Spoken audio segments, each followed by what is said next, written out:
Hey, how are you? How's everybody doing? It's Tuesday, June 18th, 2024. I was feeling called to come on, so I don't know what's going to come out of my mouth. So we'll see what happens here. But I'm guessing that some of it is stemming from I had a session earlier with a client. Um, this is a very unique client. They've worked with me when I was an acupuncturist. They would come to see me as a patient. And then based on the work that was going on there, they were one of the people that really kind of got me moving more into this astrology role because they were really, really hungry to understand more about their chart. This is a very high functioning person who kind of works within the similar realm, working with others, and became fascinated by what was kind of hidden behind their chart. So they went through my orientation program. Uh, I guess we probably finished it late last year, early into this year. And then she, as well as two other clients who did the orientation program, basically demanded within the same 24-hour period, which was wild, that I work with them further on Chiron, the wounded healer, the asteroid in our chart that's about our woundedness, that we're really here to resolve and have become our greatest gift. And Chiron is a source of annoyance in a lot of our lives. Like it really is. It's not an acute thing. It's a chronic, like undeserving kind of conversation that is there for a lot of us, all of us really. We all have Chiron in our charts somewhere. So, anyways, I digress. But I had a session with her today. This was our second session in this series that I've put together, and I'm purposeful because this is a newer course. I don't have as much of an agenda of like how it's going to go, and I worked with two people together when I did it the last time, and that worked beautifully. But I just kept getting the message that this person I needed to do one-on-one work, and today I kind of understood why.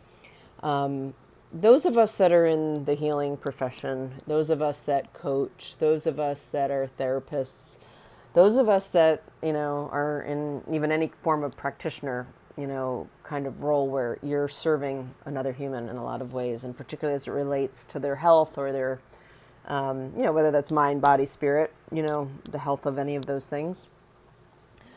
We, those of us that are in those roles, we have a tendency to not realize how much we tend to gloss over our own issues. We get very focused on other people's issues, mainly because it's sometimes hard to see our own. And so by focusing on others, sometimes that does help us bring to light something within ourselves. But the other part of it that I've come to understand is that the people who tend to go into those professions are super hungry for, coping mechanisms and solutions and means of working with others that are effective and sustainably effective. The issue I also find, though, is that people in those roles also are likely to step over certain things that they really need to sit with longer, probably longer than the average person, because they're so conditioned to want to help others that they don't take the time to focus on themselves and their own wounding and their own healing. And I'm lucky because these individuals that come to me, they've already acknowledged that they want to work on their own healing and they want to work on those issues. But to actually feel what those things are at a really deep level is not easy for some of us because we've learned a lot of different things, whether we've learned things from a higher perspective, like, it's all about love. So we turn to the idea of love, but we bypass, like our emotional reaction to something quite traumatic that might have happened in our lives. And so what I've come to find is that if you do not access where that emotion really is in the body and inside of you, it's going to be continuing to run havoc throughout your life. Now, with that said, something like, those of us with, the Chiron wound, when we have a Chiron wound, we all do. Like I said, it's chronic. It doesn't go away, but it's there, I believe, to help transform us. Like it's uniquely planned in our life so we can transform in our unique way, expand into who we wanted to come here to be. The butterfly, we all know the analogy, obviously, like of going in the cocoon and eventually we come out and look like a butterfly. But the other part of this is that, there's that story of the butterfly struggle. So, if you saw a cocoon and you could see there was a hole in the cocoon and clearly the butterfly was still in there and couldn't get out, it might be upon a human to say, "Ooh, let me help get it out. Let me get it out of that cocoon." And by basically cutting away the cocoon, this, which is it's meant to be restrictive because it's protective of the transformative experience that thing is going through, particularly the caterpillar to the butterfly. It basically turns to mush and then it forms itself, but it's full of fluid, and that fluid's going to move out into the wings. And that is why it stays in the cocoon, no differently than we stay in the womb inside of, a sac that, keeps us safe and protected. It allows us to get all the nutrients we need for that growing process. To come out into this world before we've completely developed is very challenging. And we know that from any baby that's come out and had to be in the NICU early, like where are the areas they may struggle to breathe, to have their heart, even just formation of bones and things like those. If it's too premature, then they will come out with, some challenge that they've got to work through. Which if that's one story, that's one story. But I say this to say that it can be very uncomfortable for us as humans to look at another human when they're in their discomfort. We want to relieve them of their discomfort as quickly as possible. Mainly because it makes us uncomfortable to be with someone who's so uncomfortable. And it is robbing someone of a full healing experience when we intervene in that way and we try to speed it up or we try to get them to the other side of something. One of the best things one can do is sit inside of what it actually is that's bothering them, so they can come to an idea of what's at the root of it. And not only what is at the root of it, where does it get triggered in my life repeatedly? And then when it does get triggered, how does that feel in my body? And, when I feel that in my body, what does my brain decide that that's about? And then, what actions do I tend to take or reactions do I tend to have? Or, who do I blame? So we have these mechanisms that, tend to happen, because of either how we're taught by observing those before us, which generally speaking did not have a lot of resourcing in this department, and barely had language for it. So, I can't fault anybody or anything, because we only have what we have when we have it. Just like right now, the way we're living, in 30 years, 40 years from now, the people who are living, will wonder, why were they making things so difficult for themselves 30, 40 years ago? It's because it's all we had. And when I say it's all we had, it actually has to do with our perception of our own identity, as well as our own abilities, as well as collectively as humans. What are we here doing and what is this about? We have been kind of brought up in this delusional world. What we think the world is not really what the world is. The world that we experience and see is our projection of ourselves. So how do I say that? You can kind of think of it like a reverse movie screen. Whatever's going on inside is also what you're seeing on the outside, So you're projecting that up onto a screen. And so everywhere you look, you're just seeing the evidence of that thing. And then you form relationships to that, which perpetuates it and keeps keeps that going. So I feel for humans, and I'll be honest, I never understood why more people weren't doing this, or why have I always felt in a lot of ways like, am I the only one, that questions a lot of this stuff, which is not true. It's far from the case. There's so many people who question this stuff. They're just not always in our periphery, and that's kind of also on purpose. If those of us that are we've been developed, or we came here to lead in some way, it means we have to go where people haven't already been. If we're to be a creator or an artist, then we are creating what wasn't there before we created that thing, you know, and that could be a project, it could be a home, it could be a a garden, it could be a, you know, how we present ourselves. It's every day we have the option to be whoever we want to be. If today I want to stand in an identity that's of a, you know, person who has X, I can do that. And tomorrow I can do a person, you know, with Y and see how that experience is different. I know that sounds odd, you know, like why would one make up other ways of being that don't necessarily feel like it's themselves or where they've come from? It's because we need to teach ourselves that we are energetic beings, and energetic beings have the ability to shift their energy and vibrational levels in a drop of a hat. Like, so, but what keeps us from allowing ourselves to, like, what I would say, levitate, you know, our energy, our vibration up, is what I believe most of the time trauma that has come either in our lifetime a long time ago or likely even before that from our family lineages.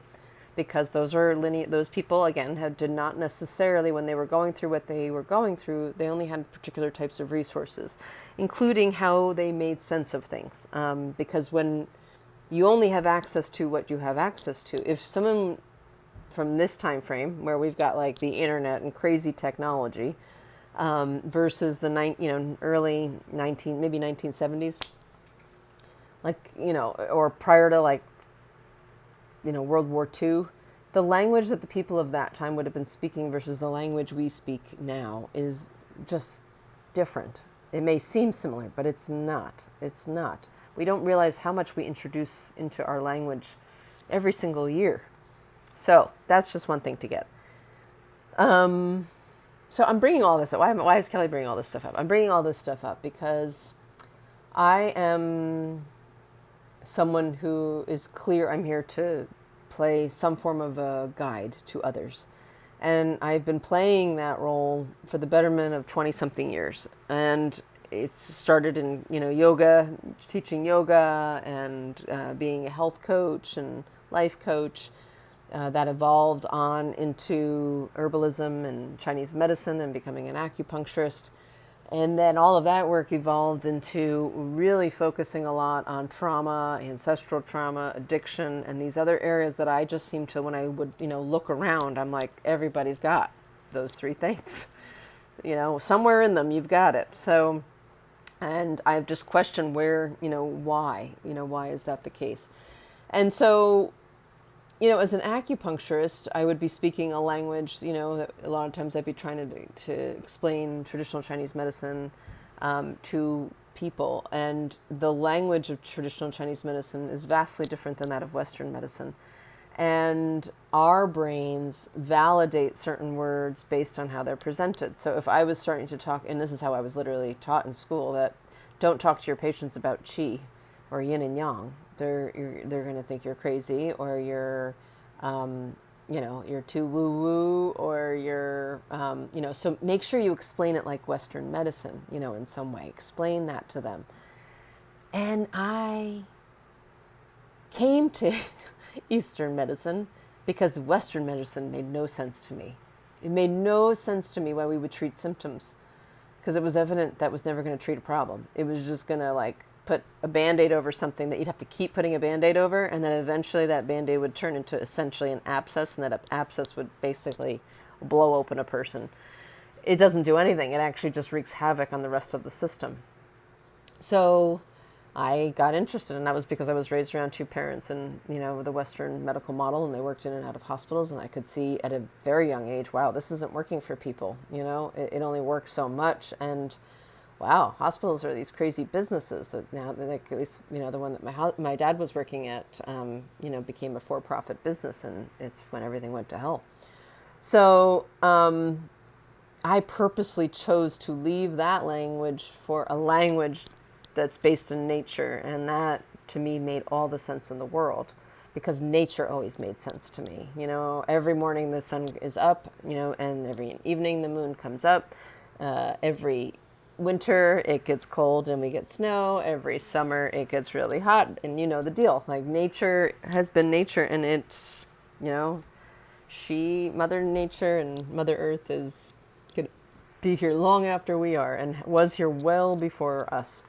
And I think we are fools to think we are in any way, and our, description of things is superior to that. It'll never be.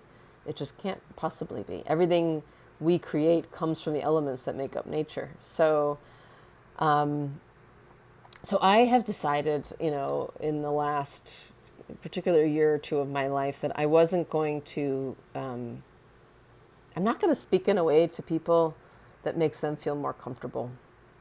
I'm not going to sugarcoat the experiences I am going through anymore. I'm not going to try to present myself as some, put together healer who's got all the answers, because that's silly and ridiculous. None of us do. I am most interested in evolving beyond the limited version of life we've been, sort of given, I guess you could say. That's not even the right word, but I developed within, I would say. It's extremely limited. And it's been nothing but frustrating for me to live in this world and hear how limited people are as a result of it, when I know that is far from what we're capable of. I know it because I've been doing work my whole life on this, and what I am able to do in certain moments, and the things that I can attract into my life, and the faith that I have built within myself that is well outside of a religious structure, because that was another structure that really did nothing for me, never mind harm millions of people. I just decided I'm not going to pretend for anybody else's comfort anymore. And to be honest, that also means I'm also not interested in defending myself anymore. I'm not interested in arguing with anyone about stuff. It's not because I'm right. It's just that I'm going to see it the way I'm going to see it, and you're going to see it the way you're going to see it. And generally speaking, if you're interested in knowing what my perspective, then just ask and you're going to hear it. But I generally will know the other perspective so well, and unfortunately to the point where it's almost intolerable, because it's causing such suffering in this realm. And I am saying realm for a reason, because our world is our world, and there's many worlds. If you're going to watch the news, you're seeing the worst possible explanation of what is going on. And I say that not because it's like negative. I'm saying it is divisive. I mean, it's actually there to keep you in these states of fear, and keep you in states of helplessness. Because if you're that way, you will do whatever someone says, because you can't critically think when we're in those states. So for me, I loved giving I loved my acupuncture practice. I attracted the most amazing group of people, most amazing patient base. I'm hoping some of you are listening. Just so you know, there isn't one of you that's come to my practice that I haven't truly, truly been grateful for. My patients really were and are some of the most generous human beings I know, with themselves and with me. And even with all that said, and everybody's, including my best intentions, I felt that I could only get so far with people inside that model, because I was restricted to the medical model of this country. I was restricted to the way that people perceive healing within inside of that. And I would have, only a specific amount of time to work with people. And in that time, there's a lot I got to kind of shift from one place to another. And it just simply felt like, I could get people to a certain point, and then we might have just sort of been spinning some wheels for a while. And that's not to say that would continue to go. Like, there would be breakthrough after breakthrough. So don't get me wrong. I mean, that could go on for a long time, and there would still be an evolutionary process of healing. But I'm quite impatient, because my soul came here to basically create a new world. And the only way I can create a new world is to have people come with me and, create it with me. And the only way to do that is to have people vibing in this other realm that is not, still in the lockdown of societal's very dysfunctional norms that make no sense. I mean, they don't even make sense. So I've realized I had to stop doing what I was doing and take a chance and take a risk and start doing something else to see if I could get to these deeper levels with people. And it is happening. Like I have the 3 people that I've done the Chiron course with now, all of them basically have worked with me as a patient in one form or another, as well as through my orientation program. And I wouldn't be surprised if I'm going to continue to work with them. When you find your teacher, you know it. And I'll be someone's teacher for a certain amount of time, and then it's usually time for them to move on to a different teacher. We all have our own signature, that certain people are attracted to. And it's for a reason. It's usually for that moment in time. That's what that is for. So I have noticed for me that I've always, no matter which role I've been playing, I've always been a person who is working with people through major, major transitions.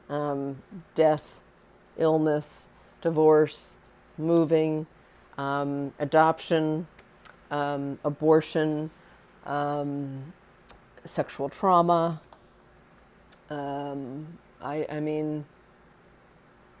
I've heard stories I will never repeat. I simply can't actually utter the words of what some humans have been through. And what I know is that we all need a variety of ways to work with ourselves, and it needs to keep changing as we change. And a lot of people will get sucked into a particular form of therapy and expect it to keep working, or a particular therapist and expect that to keep working. And while I do think there can be resonance with someone who will serve for a long time, unless that person who's doing that is also evolving into different things, it's pretty hard, to keep going together. So, I know that there's a lot of patients that while they loved my work, I don't know that they'll continue on with this work because they're not necessarily meant to. They're meant to go to potentially a different teacher or guide of sorts. But for me, I am here for the leaders of the new world. I am here for those of you that have been already doing lots of work in capacity. And that's not to say I wouldn't talk to you if you haven't done, quote unquote, a lot of work, because chances are you have. If something I'm saying here is resonating, then you'll know what I'm talking about. But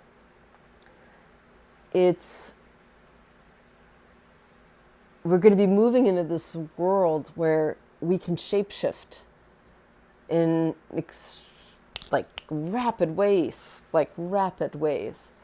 And it's a sin to be sold a diagnosis or a treatment plan that is any slower than you want it to be. And I don't mean that, this is why it's funny that, to me, I'm going to be saying almost complete opposite things, because at one level as I started this conversation, those of us in these healing roles can really sidestep our own pain, and not feeling it completely and letting that all out. We can kind of sidestep that and jump to the next level and not realize what we missed and then have to eventually go back. I mean, it's just, you have to go back. We can't sidestep that. But the models that we have in this country in particular to work with this are incredibly slow. It's just like research. I thought I was going to go into research when I went to acupuncture school because I wanted to basically prove what acupuncture could do that other things could not do. And I wanted the efficacy of it. I wanted to do it only to basically see that research was like a game that went on forever. I mean, it's too long. Who's got that kind of time? Now, it doesn't mean I don't value research, and it has its place. We got to do research, and I do think, the scientific, method and the ways that we've developed, I think it's ingenious that we have those models to work with when needed. But we are now in this whole time and era where everything is like results and data driven, and it's like we are forgetting our humane piece, our life experiences that we've been through, our unique signatures that came with us when we were born into this world. Those things are incredibly powerful in comparison to statistics that are 5 years to 10 years too late. It doesn't mean what? So now we can just say, "Oh, right, chocolate's good for us," only for next week for it to be bad again. Okay, it's just annoyingly manipulative. And I'm not saying researchers and that stuff is that. I'm just saying the way that it's utilized in our care model is very capitalistic, and I don't think really doing any of us much good in the long run. You might get some short-term benefits from certain things. So, but in the long term, not so much. To get onto medications but without therapy or body work or any of that is not going to do it. Yeah, you might get relieved where you may not want to this, or this in that moment anymore. But part of being human is to be depressed. Like, you have to be depressed sometimes. Like, you really do. Like, it's like life is like a sine wave curve. Like, it goes up and it goes down, it goes up and it goes down, it goes up and it goes down. If you avoid all the downs, there's no depth to your life. There's no depth. Because when you go down, and the strength that is developed in that going down into dark places, into things that you can't see, to, or even in exploration of, new ways of doing things, you got to go to these darker places. They're hidden. They're hidden for a reason. But if we don't honor that part of being human, we're really missing the point. Like, we're really missing the point. And I don't really have an interest in being in a world where, like, we're waiting for the midlife crisis to shake us and wake us, Why? That's also annoying. I mean, it's here. Great when those opportunities are there. But, like, I don't like this prescriptive way of living. We are sovereign beings, can do whatever the hell we want, whenever we want. We really can. We really can. And the only thing that limits us is this and out there that we perceive as real. But what's out there is what is coming from in here. It's why if the Dalai Lama, me, and, someone who's in prison and really angry about that experience of why they're in prison, like, how we would be looking outside into the world and describing the world that's out there is going to be directly affected by the filter in which we're seeing it. So, for instance, we're living at a time right now where there is war happening in multiple places on this planet. The truth is, I think that's been the case my entire life. I don't know that there has ever not been war on the planet while I've been alive. And I eventually, after going through as much as I could to, be an activist and, preach about peace, the truth is that isn't going to do anything if I'm not embodying peace. I need to be peace to bring peace, to illuminate the idea of peace. I have to actually embody that. Well, in order for me to embody peace, then I got to make sure I've dealt with anything inside that's not allowing me to be peaceful. This is why we need to heal. This is why we need to do this work on ourselves, and why we really do need other people to help us, because if we could do it alone, we would have. Trust me, I would have loved to be able to do all this stuff on my own, but there is no way in hell. I've had amazing mentors, coaches, therapists, practitioners of every form, shamans. Like, I've done a lot, and I will continue to do a lot, because I just know that whenever I've crossed over one threshold, there's just another one that I'm going to be crossing down the line. And so I need to learn to rest and reflect and appreciate and receive all the gifts that come with each of these stages. And that includes, receiving and accepting the pain that comes with your life. That is part of your life. It is supposed to be a part of your life. You need that pain to get stronger for what is coming and to numb that pain and is to get weak. You will get weak, wherever way you're numbing it, whether that's through a substance or through avoiding or through arguing and being right. There's all kinds of ways that we avoid it. So I'm just bringing this up because I'm guessing we're going into Cancer season this week. We've got a full moon in Capricorn, which is, directly opposite Cancer. And, Saturn's going to be going backwards. It's going to retrograde at the end of the month. But we have quite a few planets, Mercury, Venus, and the Sun and Moon will all be in Cancer. I'm sorry, not the Moon. The Moon will be in Capricorn. Everything else will be in Cancer. So we're coming out of Gemini, which is all about what's going up here in the brain. And, it can be kind of frenetic and it's all about like fun and, it's very talkative and kind of gossipy at times. But the Cancer energy is all about the feels. It's all about, taking time to slow down and take care of oneself.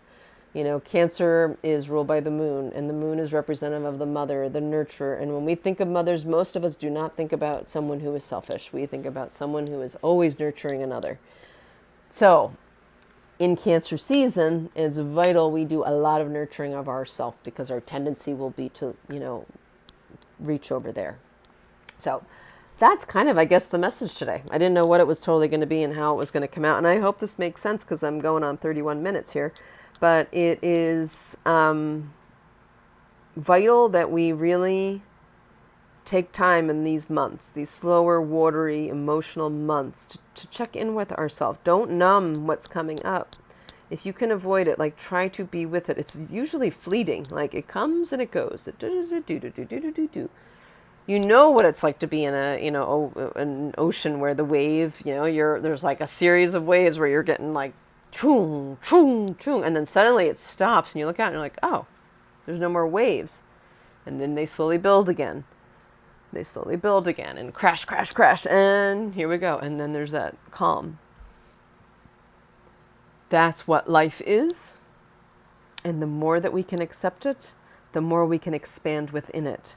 But the more that we reject it, we numb it and avoid it, there is really no chance of expanding. And as a matter of fact, we will contract. So that's my message for you. I know it's a little not so astrological. It's a little maybe even all over the place today, but maybe you followed me. Feel free to comment on this. Let me know if this brought anything up for you.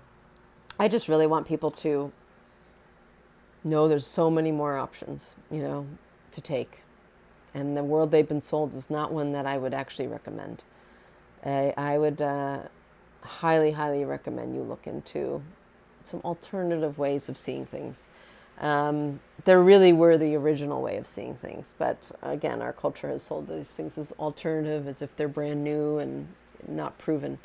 But that's actually the things that are here. We are actually seeing, because they are so new, just how not sustainable a lot of these ways of doing things are, or they're not satisfying. So if I'm going to be here on this earth, I need as many great moments as I need dark. And I need to be able to expand into other realms where I can still be curious about this life. To know it all is to be so friggin' boring. So trust that you're on the right path when you can't even see the one in front of you. That's a good sign. Trust me. And if you need help, hire a guide. You can hire me. You can hire any number of coaches or therapists, somatic healers, shamans. I'm a shaman, but I don't practice in the way that typical shamans practice in. So, but find your people. And if there's anything I can recommend humans to do right now, it's that. Find your people that are speaking your language or that are speaking the language you want to be speaking for yourself and get going.